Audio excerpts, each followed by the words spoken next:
समस्तीपुर में पीएम मोदी की बड़ी भविष्यवाणी। कहा, नीतीश कुमार के नेतृत्व में जीत के सारे रिकॉर्ड टूटेंगे। इस चुनाव में एनडीए को अब तक का सबसे बड़ा जनादेश मिलेगा। 2005 में भी अक्टूबर में जंगल राज से मुक्ति मिली थी। पीएम मोदी ने कहा, आरजेडी के जंगल राज ने कई पीढ़ियों को बर्बाद किया। जंगल राज में नक्सलवाद को बढ़ावा मिला। हमारी सरकार ने आज नक्सलवाद और माओवादी आतंक की कमर तोड़ दी। समस्तीपुर में मोदी ने कहा, लठबंधन वाले पुराने दिन वापस लाने की फिराक में, इनसे सावधान और सतर्क रहने की जरूरत। जंगल राज वालों का डब्बा गोल करना जरूरी। आरजेडी कांग्रेस पर पीएम मोदी का हमला। कहा, यह हजारों करोड़ों के घोटाले में जमानत पर चल रहे हैं। इन्हें चोरी की आदत है। अब जननायक की उपाधि की चोरी में जुटे हैं। जननायक कर्पूरी ठाकुर का अपमान नहीं सहेगा बिहार। समस्तीपुर में मोदी ने कहा, बिहार को लालटेन और उनके साथी नहीं चाहिए। बिहार में इतनी लाइट है तो लालटेन की क्या जरूरत। पीएम मोदी ने कहा, जंगल राज वालों को दूर रखेगा बिहार। जनता ने फिर से एक बार सुशासन सरकार को लाने का मन बना लिया है।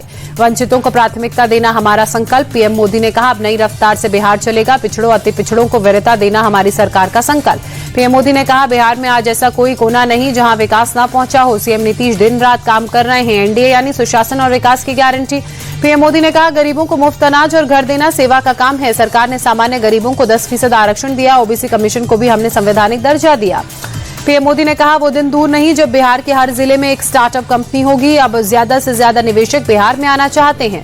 प्रधानमंत्री मोदी समस्तीपुर के कर्पूरी ग्राम पहुंचे। कर्पूरी ठाकुर को श्रद्धांजलि दी। परिजनों से मुलाकात की। सीएम नीतीश कुमार भी इस दौरान मौजूद रहे।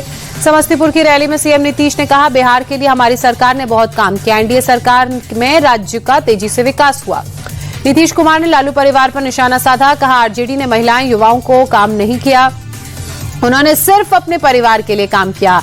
उनका हटाना पड़ा तो पत्नी को सीएम बना दिया।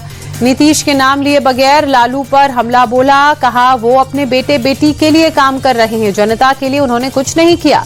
सीएम नीतीश ने कहा, अब कोई इधर उधर नहीं होगा। बिहार अब तेजी से आगे बढ़ेगा। आप लोग भी इधर उधर वोट मत देना।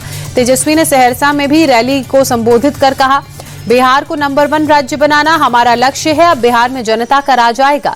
तेजस्वी ने नीतीश सरकार पर निशाना साधा। कहा, बिहार में अपराध, बेरोजगारी और भ्रष्टाचार चरम पर है। बिहार में कोई भी काम घूस दिए बगैर नहीं हो रहा। सहरसा में तेजस्वी यादव ने कहा, बिहार को अब भ्रष्टाचार मुक्त सरकार चाहिए। राज्य से अब बेरोजगारी खत्म होगी। जो 20 साल में नहीं हुआ वो हमने 20 महीने में करने का संकल्प लिया। तेजस्वी ने कहा, तेजस्वी सीएम बनेगा तो लोग चिंता मुक्त होंगे। सीएम यानी कि चिंता मुक्त प्रदेश। बिहार को बिहारी चलाएगा, बाहरी नहीं। 28 अक्टूबर को घोषणा पत्र महागठबंधन की तरफ से जारी किया जाएगा। घटक दलों के नेताओं की मौजूदगी में तेजस्वी यादव महागठबंधन का चुनावी मैनिफेस्टो जारी करेंगे। महागठबंधन को लेकर शहनवाज हुसैन ने कहा, टिकट बंटवारे में इन्होंने मुस्लिम समाज की केवल अनदेखी की। केवल मुसलमानों को डराकर ये लोग वोट लेना चाहते हैं। महागठबंधन को लेकर चिराग पासवान ने कहा, इन्हें सिर्फ वोट बैंक की चिंता है। मुसलमानों की बात करते हैं लेकिन वक्त आएगा तब उन्हें प्रतिनिधित्व नहीं देंगे।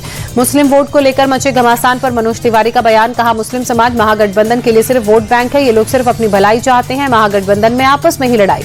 वीआईपी के मुकेश सैनी ने बीजेपी पर निशाना साधा। कहा, बीजेपी अल्पसंख्यकों की फिक्र ना करे, हम देख लेंगे। लोगों को गुमराह करना बीजेपी का मकसद। गोपालगंज में केंद्रीय मंत्री शिवराज सिंह चौहान ने कहा, पूरे बिहार में एनडीए की लहर चल रही है। जनता जंगल राज नहीं मंगल राज चाहती है। पटना पहुंचे बीजेपी सांसद रवि किशन ने एनडीए की ऐतिहासिक जीत का दावा किया। कहा, एनडीए ऐतिहासिक जीत की ओर आगे बढ़ रहा है। महागठबंधन को जनता ने नकारा। तेजस्वी को सीएम फेस बनाने पर अखिलेश यादव ने कहा, पूरी उम्मीद है कि बिहार की जनता इस बार तेजस्वी को मौका देगी। आरजेडी सांसद मीसा भारती ने प्रधानमंत्री मोदी पर निशाना साधा। कहा, मोदी सरकारी खर्च से चुनावी रैलियां कर रहे हैं। बिहार के लिए उन्होंने कुछ नहीं किया। बिहार के लालगंज से आरजेडी उम्मीदवार शिवानी शुक्ला को जान से मारने की धमकी। पुलिस ने फोन करने वाले को गिरफ्तार किया। मैथिली ठाकुर के कार्यक्रम में मिथिला पाग के कथित अपमान पर सियासत गरमाई। यूपी के बांसडीह की बीजेपी एमएलए केतकी सिंह ने मैथिली को पाग से बड़ा सम्मान बताया था। बाद में माफी भी मांगी।